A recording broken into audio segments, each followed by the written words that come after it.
কৃষ্ণ বলিতে কাঁদলে কেঁদে কৃষ্ণ পাও? কেন ভগবানের ভগবত্ব ডুবে যায় ভক্তের চরণতলে?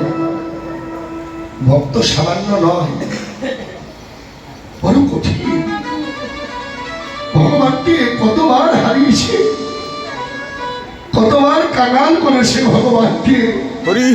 তাদের প্রেম ভক্তি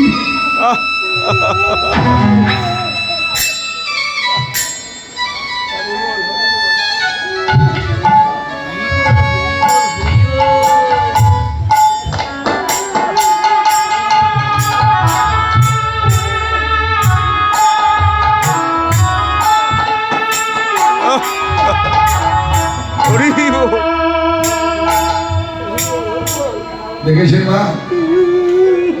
এই জগতে যদি কেউ কাঁদে তাকে সান্ত্বনা দেয়, পুত্র হারালে সান্ত্বনা দেয়, ভাই হারালে সান্ত্বনা দেয়। এই জগতে যদি কেউ কৃষ্ণ বলে কাঁদে, বলে তুমি আরো কাঁদো, যত কাঁদবে ততই তোমার কৃষ্ণ নিকটে হবে।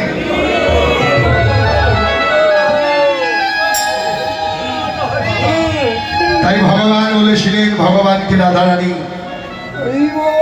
কৃষ্ণ ভালোবাসতে চাও তাহলে ভগবত্ব ফিরে আসো।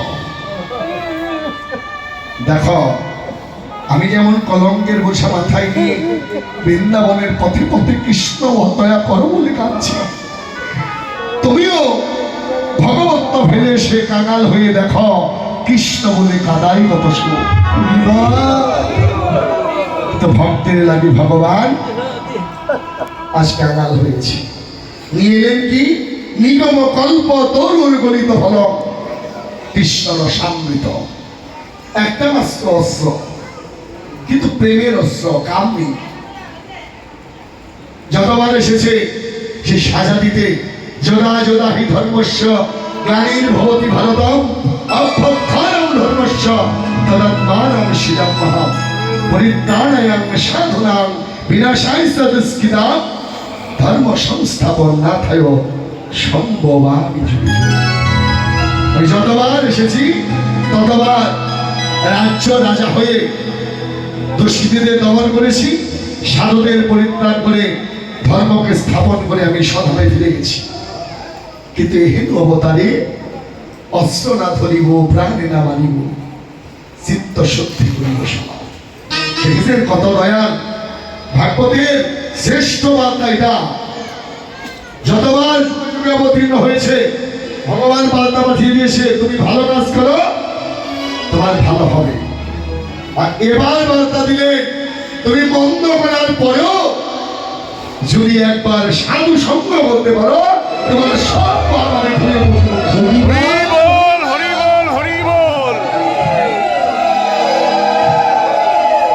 করো।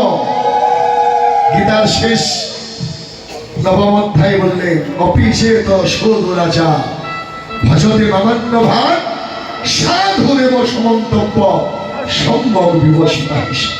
অর্জুন সারা জনম কুকর্ম করেছে, ভালো কাজ করেনি,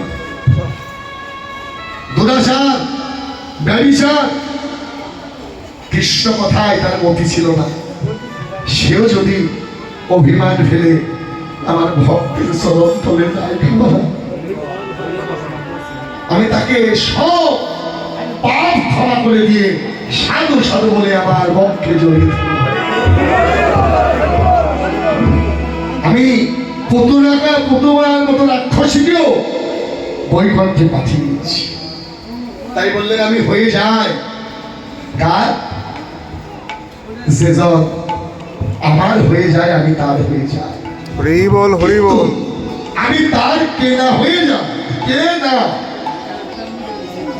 যেজন আমার ভক্তের হয়ে যায়।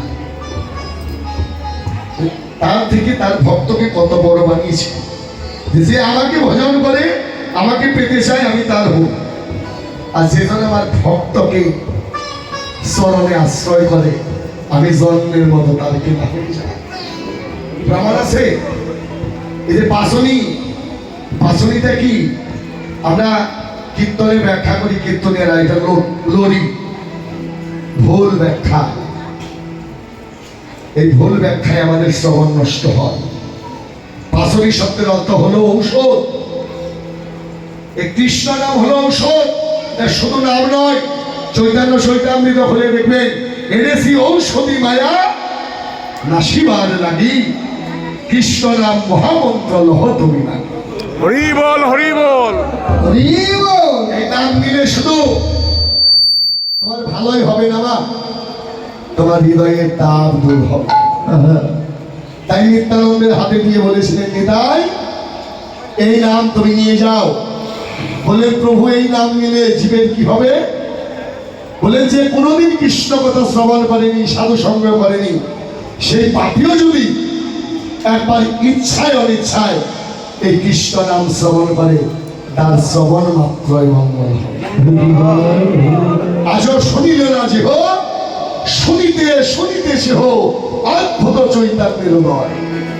যে শোনেনি কোনোদিন, সেও যদি অকারণেও শোনে, তবু তার চৈতন্যের উদয় হবে। হরিবল হরিবল।